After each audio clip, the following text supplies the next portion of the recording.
All right, everyone. Welcome back to another episode of Words of the Wise. Today I have Chief Tyler from Metropolitan Washington Airport Authority, PD in Virginia, 36 years in law enforcement. Welcome to the show, Chief Tyler. Thank Thank you you. for being Thank here. you for having me.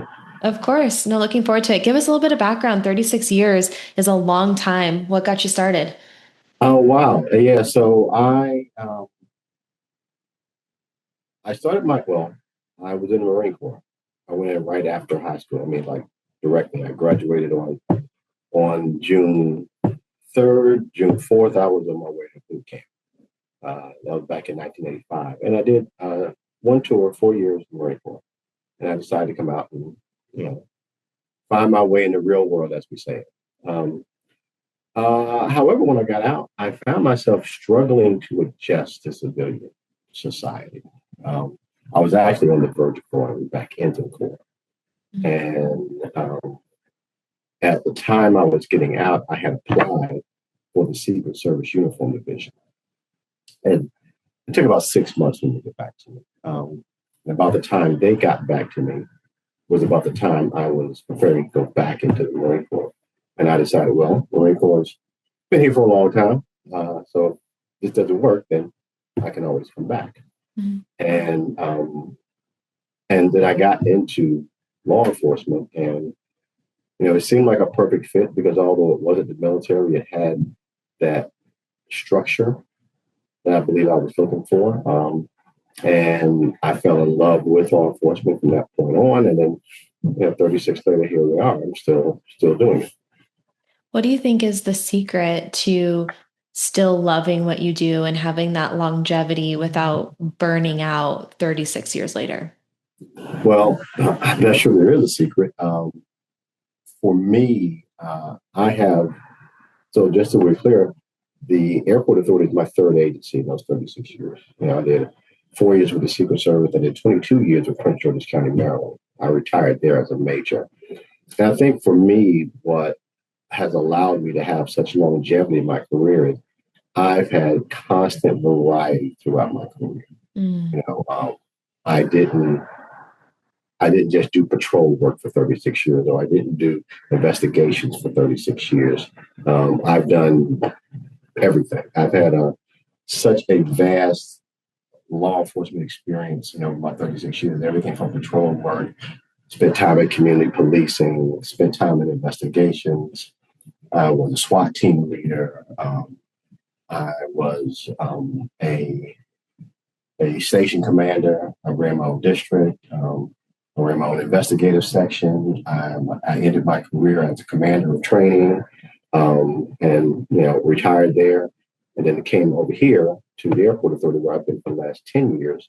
And this is law enforcement, but it's different from it's aviation law enforcement. So it's different from what I did with Prince George's County. It's different from what I did with the Secret Service. So I've had a very wide ranging experience over the last 3 decades. And I think that's what kept me excited about the job.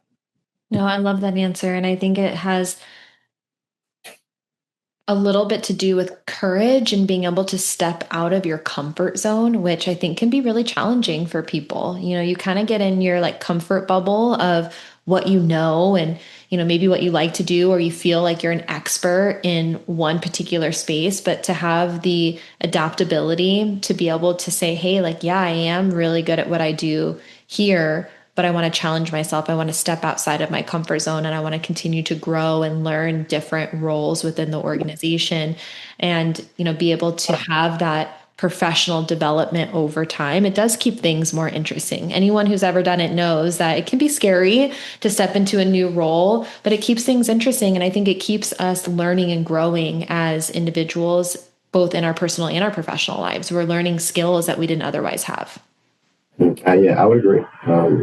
And I've seen guys who did patrol work for 30 years, and when they leave, some of them are, I guess, for lack of a better term, kind of crusty, Mhm. a little salty, because for whatever reason, you see a lot. I mean, we all see a lot throughout career, but when you sort of,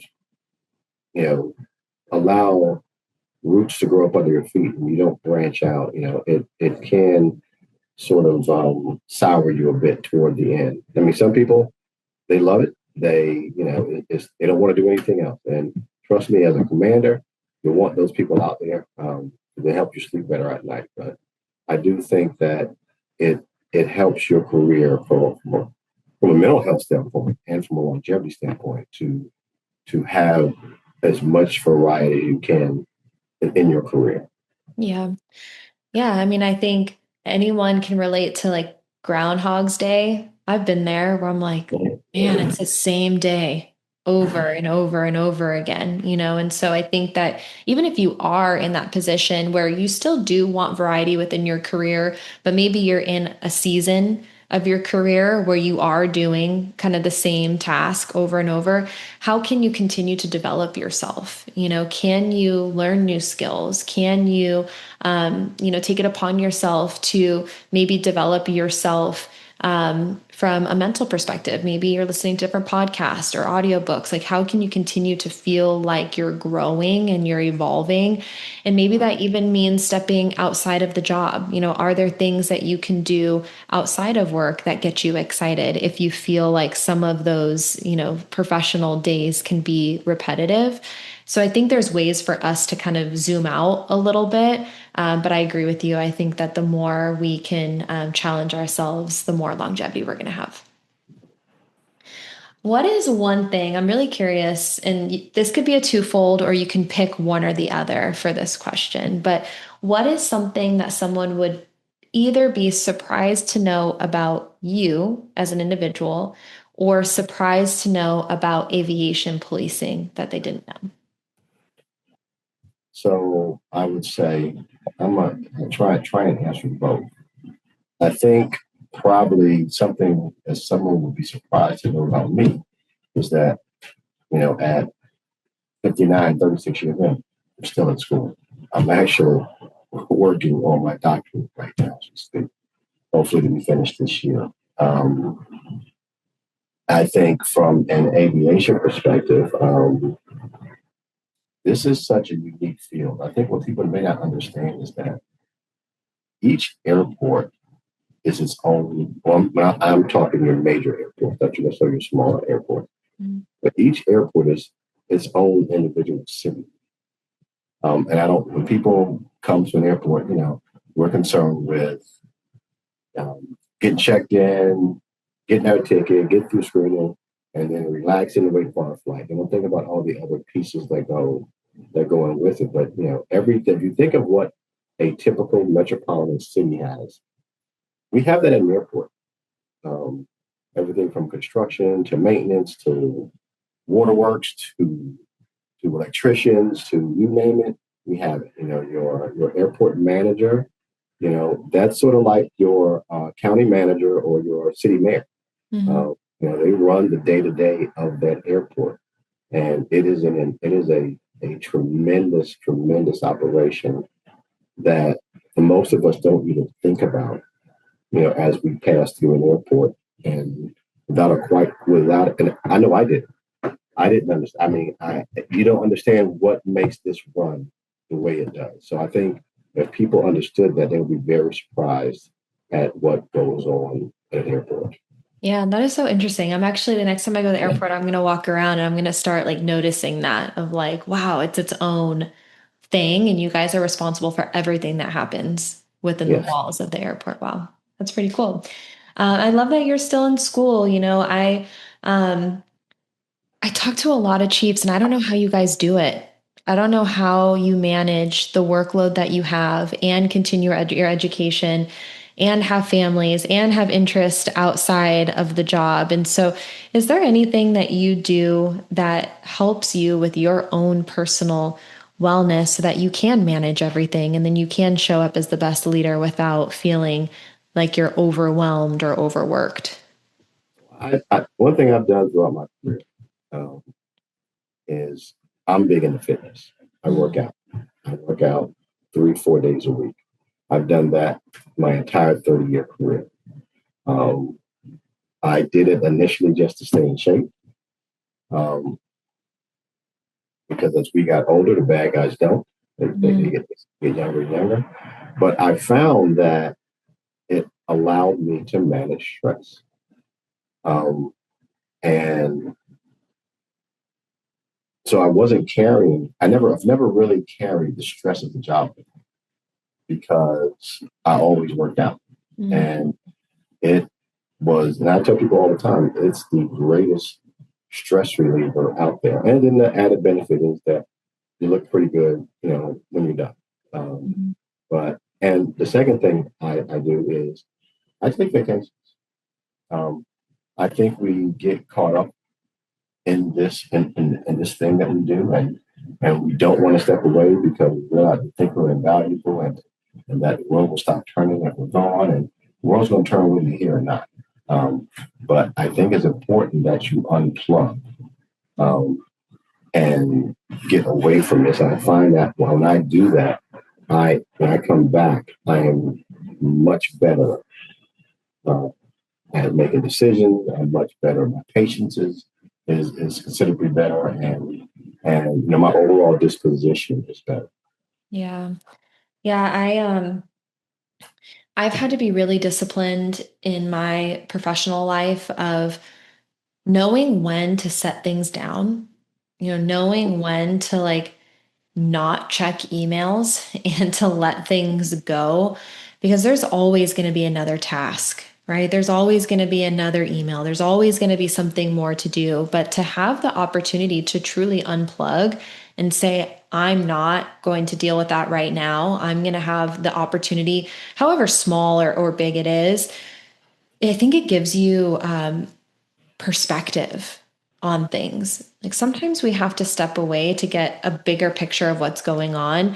And I feel like that's the opportunity for us to have clarity, to be more creative, to have a refreshed mindset going into things. So I love that that's a piece of it.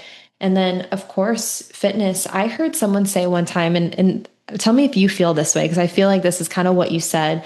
But they said that stress is only stress if you carry it.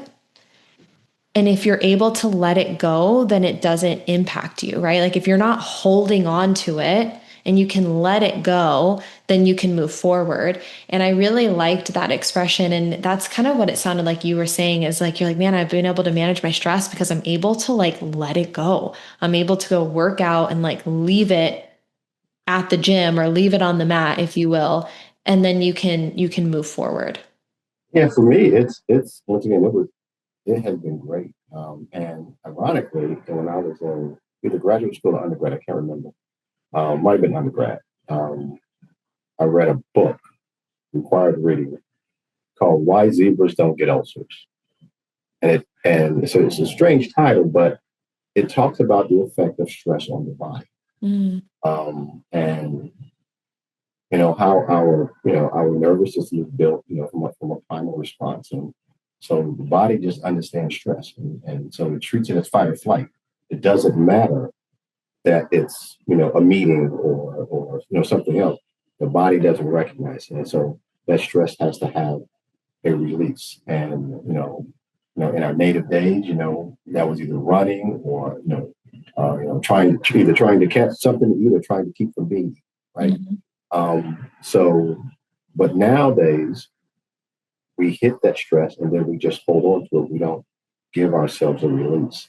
So Yeah. I think, those, the fact that I've worked out my entire career, it's always allowed me a release. Mhm. Whether it's running, whether it's lifting, whether it's doing a combination of the two.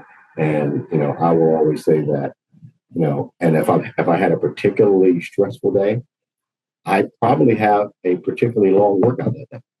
I've had, workouts that last an hour and a half, 2 hours sometimes, because, I'm not going to leave until, I feel like I've released everything that I need to get out of my system. And then after that, I'm good. And I can go on with the rest of my evening. And I come back and I'm ready to start all over again, as opposed to not. What you get is sort of like compounding interest for money. It just compounds, right? Yep. And sooner or later, it's going to find its way out. You know, you can either give it an avenue or it will make its own. Yep. Yeah. Okay. So why zebras don't get ulcers? I'm going to be looking that up. But you're right. There's two kinds of stress, and it's really interesting that most people don't know. There's distress and there's eustress. And distress is obviously like I'm going to put in quotes like the bad stress, and then eustress is something like you're about to run a marathon or a meeting or a presentation, and you're right. The body doesn't know the difference, and so I think that that's really interesting. And the more conversations I have along the topic of wellness, the more I understand how little people understand the why behind everything that we do. So I think having these conversations and then resources like that book where we can start educating ourselves a little bit more and understand the why, but then also the how. How can we have these solution based conversations to be able to manage these things or to down regulate? And what are those resources? And I love that fitness is something that's helped you. How important do you think it is as a leader to set the example when it comes to wellness and to prioritize it for themselves in order to make it okay for the organization to also do those things? Well, I think it's extremely important because leadership is about modeling, right? Your people are always watching. You watch everything you do. So if you're asking them to do something, or rather, you shouldn't be asking them to do something that you're not doing or going to do yourself. If they see that their leader is out front doing the same thing, then it takes away the stigma Mhm. for them, you know, and it doesn't become an us versus them type deal. Um, so it's important to, you know, we have to create the model that we want others to follow. Yeah. And I think that has not always been the case.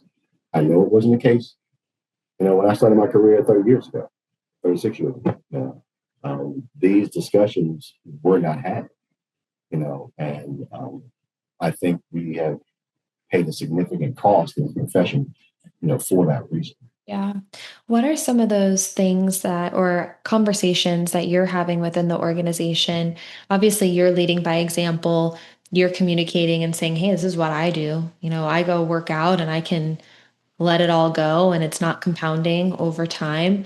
Are there any other conversations that you have either with your leadership team or with your organization as a whole as to the importance of wellness? And are there any specific efforts that you guys have made that have been successful for wellness? Well, I think, for us, we really started making wellness a priority as an agency. I want to say 5, 6 years ago. The path that we're on right now, I was not necessarily a fan of it. Mm, And that comes from what I like to call my dinosaur mentality. But we, as an agency, obtained a facility dog. mm, Uh, and once again, I wasn't a big fan initially because I'm like, I could really use a narcotics dog, not a facility dog. But that's the path we chose as an agency. And, I had to come back later and say, I was wrong because I saw the difference having that dog made in the ability to get people to reach out. And at the end of the day, that's really what it's about. It's about starting that conversation. And that conversation may not have anything to do with whatever is bothering an officer, but it puts you on a path to get there. It gets them comfortable. It gets them talking. Once they start talking, then they start expressing. Once they start expressing, now you find out things you didn't know, and you're able to get them the help that they need. And as an agency, we have done, I think, phenomenal things because it's not just a facility dog, but we built that. We've taken that facility dog and built it around an entire peer team. And within the state of Virginia, we also became an accredited peer team for which we have a clinician assigned to us. So it has been, and we have seen a lot of success. We have had connections with facilities that are specifically designed to treat military and first responders. mm. Um, I think what gets lost sometimes is that a regular clinician or a regular treatment facility is not equipped to handle first responders. And a lot of them don't realize that. At least they didn't at one point, because the stress, the problems that these individuals have are kind of unique to society. Um, so they need that unique understanding to get the treatment that they need. And so we have built out a network of these facilities, and we have had multiple people, and we have pushed it. We haven't not just been we said, hey, this is here. No, we have pushed this. I mean, and we have gone so far that our facility dog handler that's all he does. He doesn't do anything else. His job is to be the ambassador and go out and make his way to the stations, talk to people. He has the correct disposition for it. Even, he's participating in speeches with ICP and all other things. And he likes to use me as an example, especially when you're talking to other police departments, because I was the guy who didn't necessarily think this was the right path. I thought wellness was important. I didn't think the facility dog and some of the things we were doing. We started getting involved in equine therapy and many other things. And we're touching a lot of bases and pulling people in. So, and these are the conversations we're having with our staff, and we are seeing the returns. I think we've saved quite a few careers here in the last few years because people who would have probably been disciplined and terminated, have now been treated and had their careers revitalized. I laughed a little when you said because of my dinosaur mentality, and I think a lot of people can relate to that. I think that we do have our own perspective on things, and it's based on our past experiences and our preconditioning and how long we've been doing this. And for you to have the humility to say, yeah, I was wrong. Maybe I had some like old school thought processes about this. I wasn't really on board. I didn't think that there was a need for this specific resource, but we did it. And I can recognize that I was wrong. I think that's a sign of a really good leader to be able to say, I'm not perfect, and to step outside of yourself and to listen to your team and say, yeah, let's try something, and to come back and say you were right. I think that that's incredibly important with anyone who's, the leader of an organization to be able to have that. So I was laughing a little bit because I was like, yeah, we've all been there. Like every single person that I know has been there. But for you to say, that you did this, it was successful. And not only was it successful, but you think that it saved careers. What a powerful statement. And I've said this before on the podcast, but I think when we look at return on investment for things, because whether it's a money investment or a time investment, we can't lose sight of the why. And the why is the people. We want to make sure that we're helping as many people to succeed as possible. And for you to say, hey, we did these things, we found success, and our return on investment, we can confidently say that we helped extend careers. I think that's what everyone's looking for. And I think that's the why that we have to remember. And I know when we talked a little bit before, and every chief that I talk to, this is one of the biggest challenges is retention. Obviously hiring, but retention, keeping people there and keeping people there healthy and keeping them there for a long period of time. And so to me, it sounds like you guys have seen an improvement in retention through your wellness efforts. I think the wellness efforts have played a role. I'm in the DC area, so this is a competitive market. It comes to law enforcement. I've got multiple counties, police, sheriff departments. I've got every federal alphabet you can think of here, and many of them pay more than we pay, and many of them offer benefits that I can't give them. From an airport perspective. And it's been our observation that people are leaving for two reasons. They're leaving for money. They're leaving because they don't feel valued. While we can fight with HR and labor relations for more money, that's a longer term fix. But what we can control is showing them that they're valued as a person.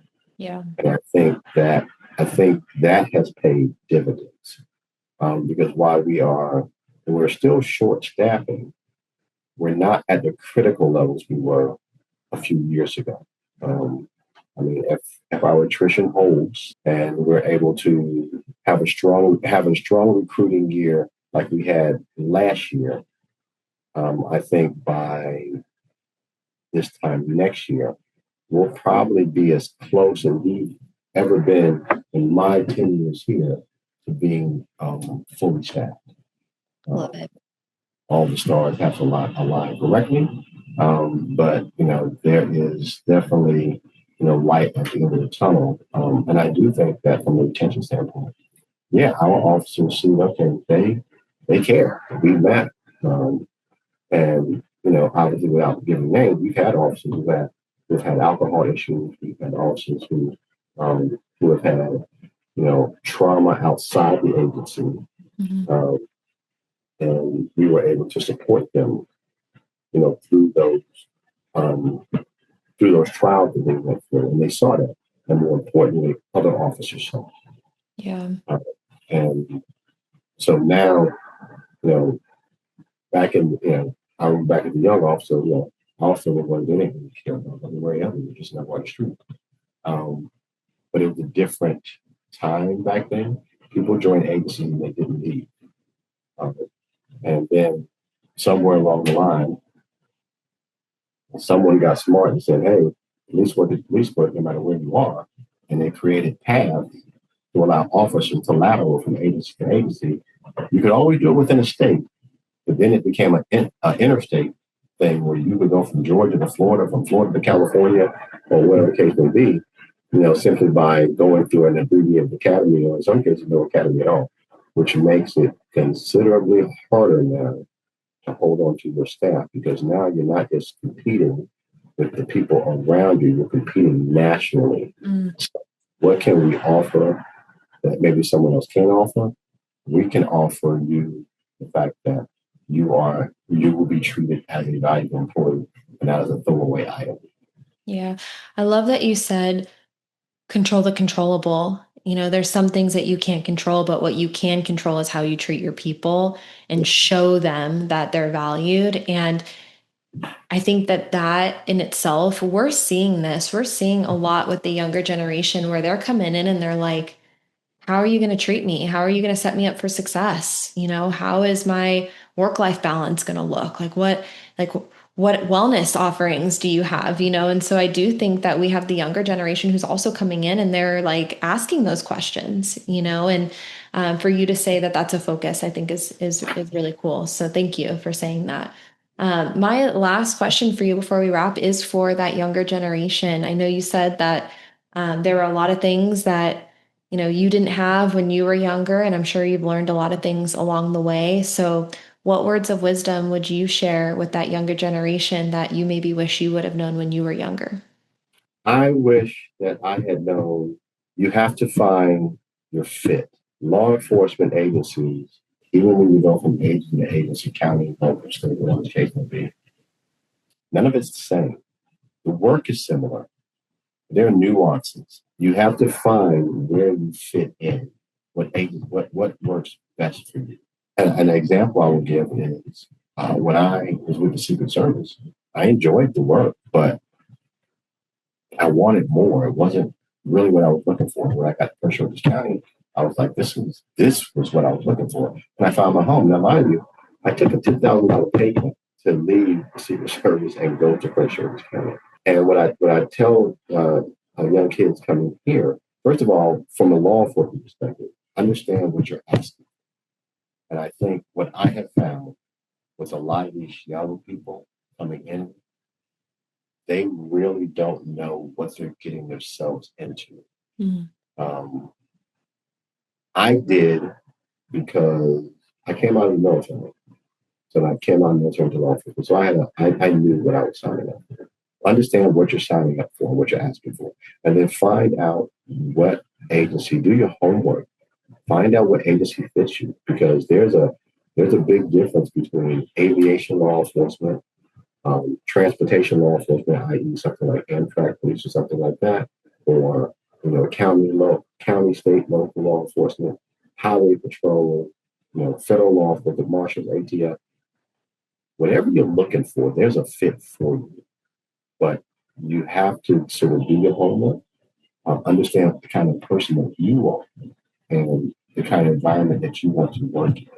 And I think what makes people unhappy is that, especially like these young people as he come in now, they're not in a place that fits them, Mm.